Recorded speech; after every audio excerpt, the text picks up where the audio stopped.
You're listening to Financial Advisor Marketing, the best show on the planet for financial advisors who want to get more clients without all the stress. You're about to get the real scoop on everything from lead generation to closing the deal.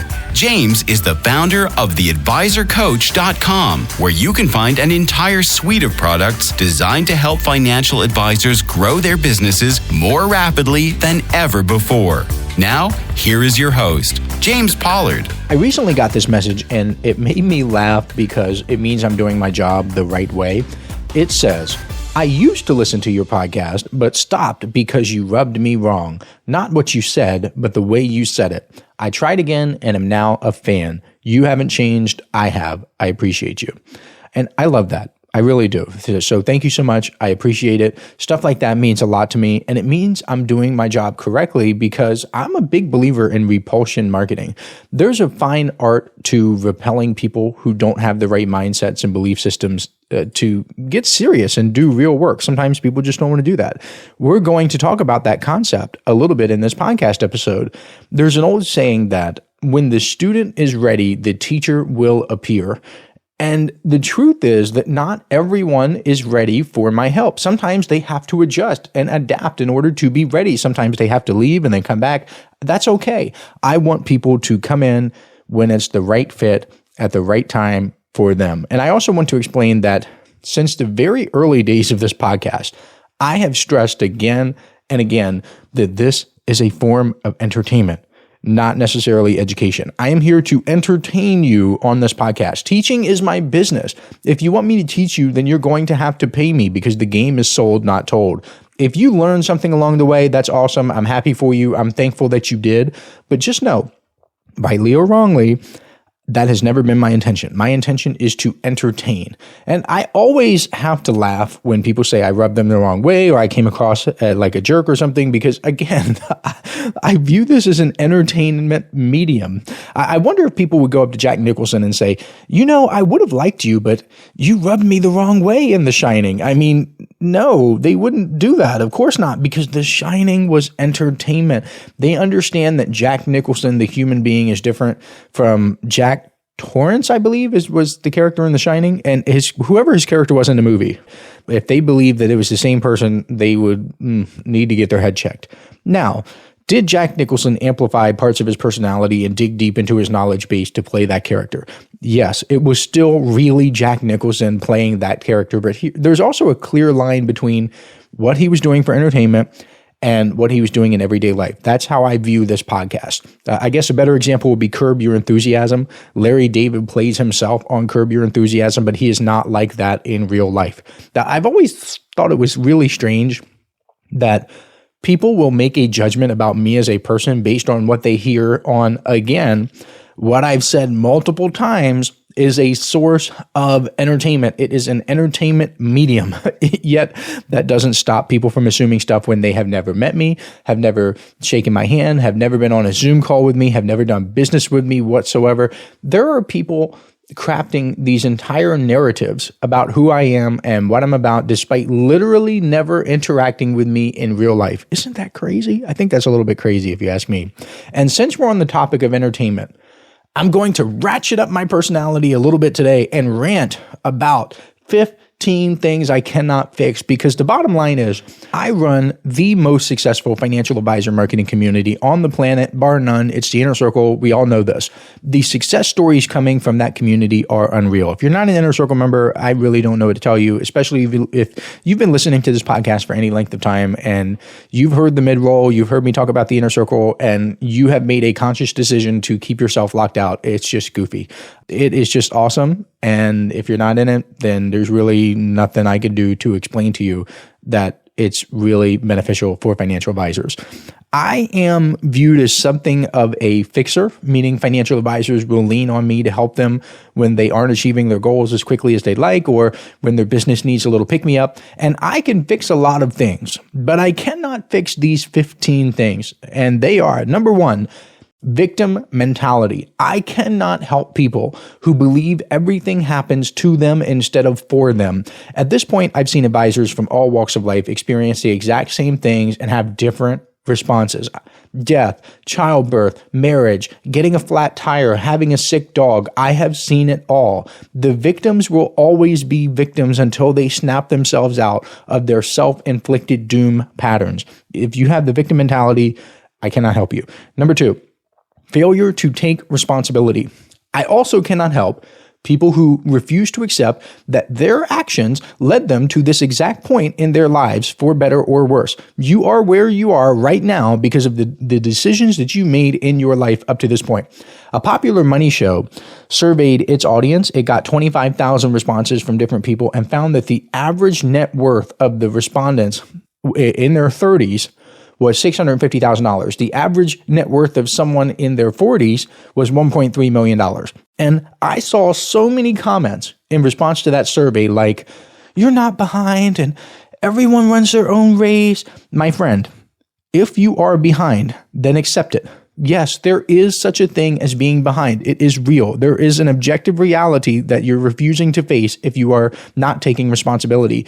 It's called average life expectancy. And the average life expectancy in the United States is 79 years. So if you have 10,000 people that form an average and someone is 78.9 years old and that person has $0 saved, then yes, that person is behind. That person is, again, based on the averages, likely to die soon and not have that much money, and it's just bad, right? It also means if you achieve a high net worth in your 30s, you are legitimately doing better in terms of time to enjoy it and the use of money for your benefit, that sort of thing. I'm not talking about spiritual or love or family or anything. I'm literally just talking about money. You are doing better than someone who achieves that same net worth at 78.9 years old. We have a very limited time on this planet. That is an objective reality. I don't care what you think. All else being equal, it is better to get your stuff in order as quickly as possible. So when people say, you're not behind, what they often mean is, don't feel bad. But pretending that pace doesn't matter, pretending that time doesn't matter, pretending that urgency does not matter is absolutely useless. If you are 38 years old, and still sitting on like $65,000 and all of your peers are clocking 10 times that amount, that gap is trying to tell you something. Listen to it. Don't be ignorant and plug your ears and say, la, la, la, la, la, I can't hear you. Don't do that. It's just wild to me that people would rather have others tell them what they want to hear instead of just doing the work and improving their lives. But society makes a lot of money off that victim mentality. So whatever they can do to milk that out of you, they're going to do it. Number 3, limited worldview. If you think your little corner of the world is the entire universe, then you will keep recycling the same tired ideas and wondering why nothing changes because you're just stuck in your own little bubble. You cannot see outside of everything that you do.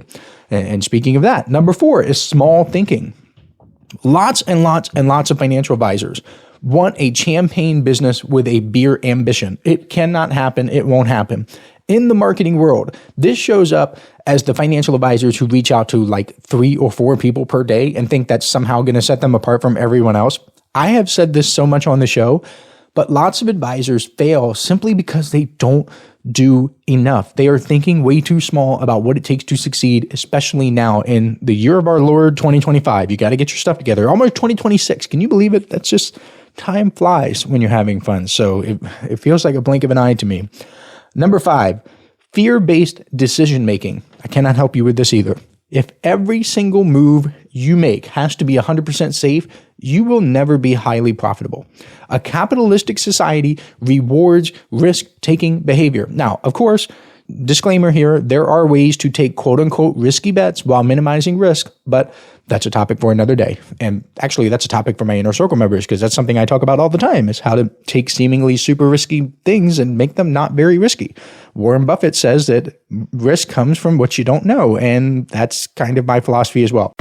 Listen up, financial advisors. This is something special I'm doing exclusively for people who listen to this podcast. If you subscribe to the Inner Circle newsletter over at theadvisorcoach.com/coaching, I will send you a collection of 7 copyright-free emails personally written by me that you can use right away to begin getting more clients. I call these my objection-busting emails because they're designed to overcome the biggest objections financial advisors face. All you have to do is send me an email letting me know you've subscribed, and I will reply back with a link where you can download them for free. I originally offered these in the May 2024 Inner Circle newsletter issue, and it was one of the most popular bonuses I've ever given away. Today, these 7 objection-busting copyright-free emails are only available to listeners of this podcast because I'm not mentioning them anywhere else. Go to theadvisorcoach.com/coaching to subscribe today.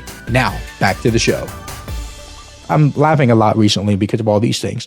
I laugh when financial advisors act like joining the inner circle is this big, scary, risky thing when every single day that passes is another day closer to death and another day where they have to figure everything out on their own. It's another day where they could have shortened their learning curves. They could have accomplished their goals or at least gotten closer. Fear is the thing holding them back. They're afraid to part with that all too precious $199 per month. They just can't do it. Oh, they need it. They need that $199 so much. They need to have Netflix and Hulu and all these subscriptions, and they need to spend it on some nonsense. And again, speaking of that, number 6 thing that I can't fix is stepping over dollars to pick up pennies. Sometimes advisors will tell me that they're saving money by not investing in things, by not investing in a tool that can help them, by pausing a marketing campaign or not marketing at all. They think that's saving money. That's so dumb. It's crazy to me that people who give financial advice for a living are so susceptible to this trap. It is not saving money. If you could have made an investment that yielded you 300%, but you didn't, then how much money did you save? You didn't save anything. Apply that logic to investing for retirement. Oh, I could have put $1,000 into an index fund, but I didn't do that. So I saved money. No, you did not. You did not save money. You actually have negative savings now because your decisions have cost you money. That's what happens to financial advisors every single day. Number 7 is chronic excuse making. If you have a story for every little thing that you cannot do, then I can't help you. Oh, but James, my compliance department. Oh, but James, my niche is different. Oh, but James, people in my area don't respond to this. Yeah, okay, sure, whatever. Believe what you want to believe. You are the one financial advisor in the world who's trapped in a pocket of alternate physics and alternate reality where the marketing principles don't apply. I got it. Financial advisors will look for any excuse. If they have this chronic excuse-making behavior, they will look for any excuse. If I have 10,000 financial advisors in my world from Canada, then I will have a financial advisor reach out. Oh, well, do all of your marketing principles and systems and strategies, do they apply to people in Canada? I don't know. I have no idea. I just know that 10,000 people have used it and made it work. But for you, it probably won't work. And they do it with Edward Jones. Oh, I'm at Edward Jones, so I'm special. Oh, I'm at Merrill Lynch, so I'm special.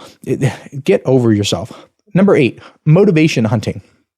People who need to feel good before they do good usually fail to do good because they're never really going to feel good. They're seeking this chronic motivation and they just need it all the time. It's goofy. It's like needing all of the lights to be green before you ever leave your house on a trip. If you need all the stars to align, you're going to be stuck forever. Number 9, dabbling. If you're just trying a marketing campaign or if you're just thinking about growing your business, then congratulations, you will get absolutely nowhere. The best advisors I work with, they make serious commitments. They plant their flags, they burn their boats, whatever metaphor you want to use, they do it. They just get to work. Number 10, wanting shortcuts, but hating the work, hating to do the work.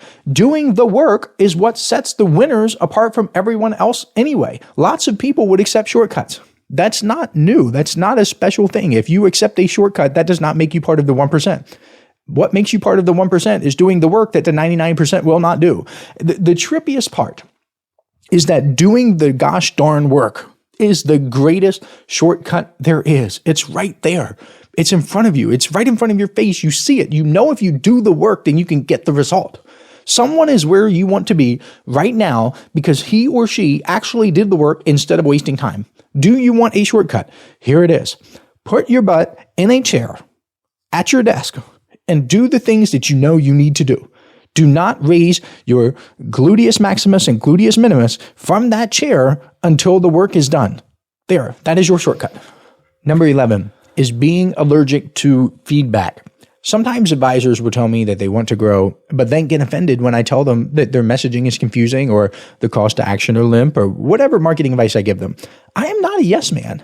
I will not say yes to things that are stupid. I will not stroke your ego if that means your business will suffer. I know this is news to the horrible financial advisors out there, but I actually care about your clients. I really do. I truly do. These are family members and friends and mothers and daughters and fathers and sons and brothers and sisters. These are people out there with real lives and real hopes and ambitions, and they have money and they're trusting you with it. I'm not going to let you do stupid stuff. I'm just not. I'm not going to say, yes, that's a great idea for you to go out and screw up your business and by extension, screw with your clients' lives. I'm just not going to do it. I have met many people who are so concerned about their fragile little egos that they insulate themselves from any and all feedback. To be fair, 99% I'd say 99.9% of feedback is complete and utter BS. So you shouldn't really listen to that much feedback. You also shouldn't accept any feedback from people if that feedback is irrelevant to your goals. However, let's say that your goal is to get more clients as a financial advisor. If you're talking to me, someone who specializes in doing just that, someone who has literally created some of the most effective client getting marketing campaigns in financial advice history, then maybe you want to take my feedback on the subject. Okay? Maybe my feedback is the feedback that matters. Number 12, analysis paralysis.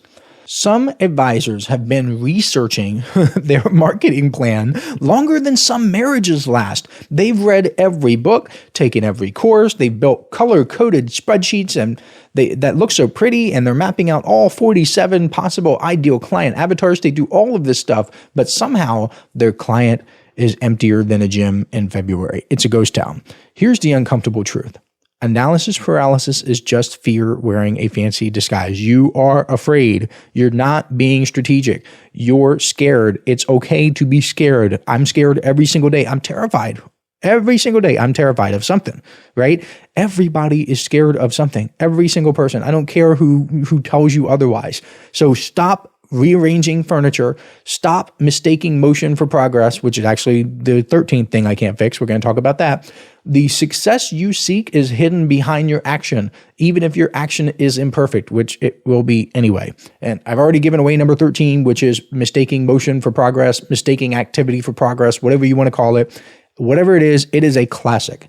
Some advisors confuse being in motion with actually moving forward. They've got the calendars and the to-do list and the highlighters and the focus music playlist. And by 9:15 in the morning, they've already convinced themselves that they're crushing it. But after all of that busyness, what do they actually have to show for it? Nothing but a spotless inbox. Maybe they've hit inbox 0. They've got a pretty spreadsheet or something. They've got a slightly used Keurig. These are the people who brag about working 12-hour days but can't point to a single measurable result. They confuse responding to emails with building a business. They think that organizing files is a lead generation activity. They are the productivity equivalent of a hamster sprinting on a wheel. There's a lot of effort there. The wheel goes round and round, but there's no destination. There's no progress actually being made.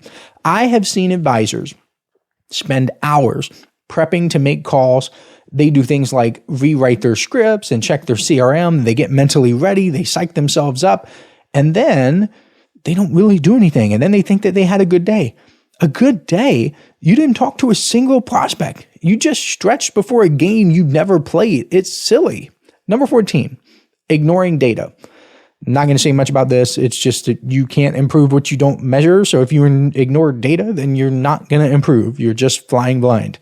And number 15, the final thing I cannot fix is expecting me to care more about your business than you do. I wake up every single day eager to help financial advisors build their dreams. Nothing gives me more joy than getting feedback from financial advisors who have better lives because of my help. But I can't want it more than they do.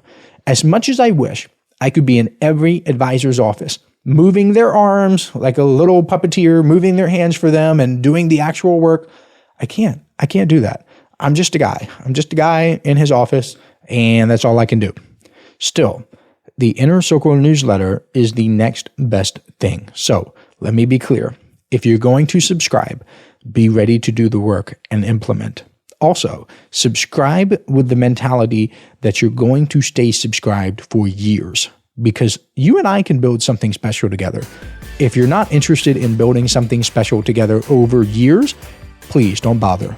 If you're interested, if that sounds good to you, go to theadvisorcoach.com/coaching or Google James Pollard Inner Circle. However you want to get there.